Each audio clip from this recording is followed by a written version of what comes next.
Now I will bring to you the statement of purpose. In 1926, Carter G. Woodson created Negro History Week. This week was created to promote and educate people of Black history and its culture.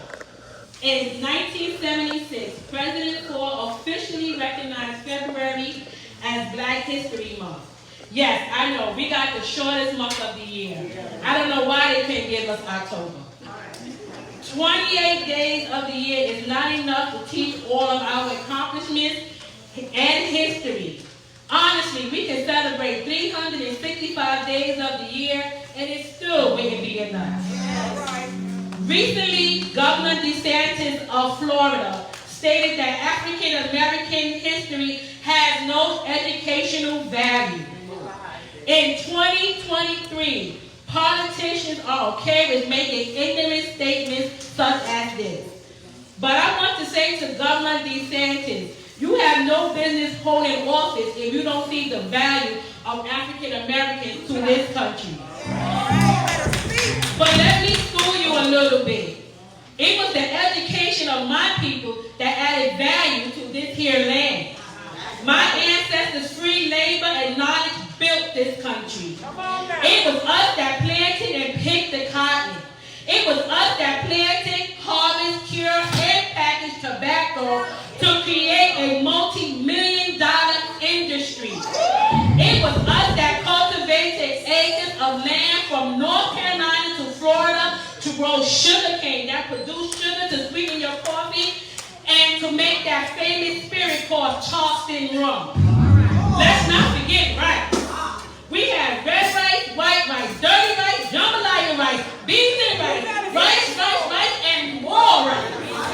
Why? Because my ancestors from West Africa had far more knowledge of agriculture than the Europeans that enslaved them. For 200 years, rice has dominated the low country economy, creating generational wealth, making South Carolina the richest state in the Union. But wait, I'm not finished. Let's talk about the music and the arts. The Europeans stripped us of our land, our names, and our religion. But what they could not take from us was in our blood and in our DNA, our African musical roots. When you mix our African musical roots with their dry, non-flavored music, it gave birth to a whole new sound. Our work song, our religion music, our sacred chant and wailing provide the musical soundtrack to America's history. Because of our American musical roots and natural knowledge and rhythm, we created every musical genre it is.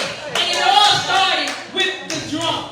Today we have jazz, gospel, samba, and America's favorite rock and roll. Do you really think a little white boy named Elvis Presley created rock and roll without any black influences?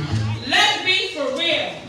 Governor DeSantis, your statement not only angers me, but it also saddens me to say African Americans have no value to American history.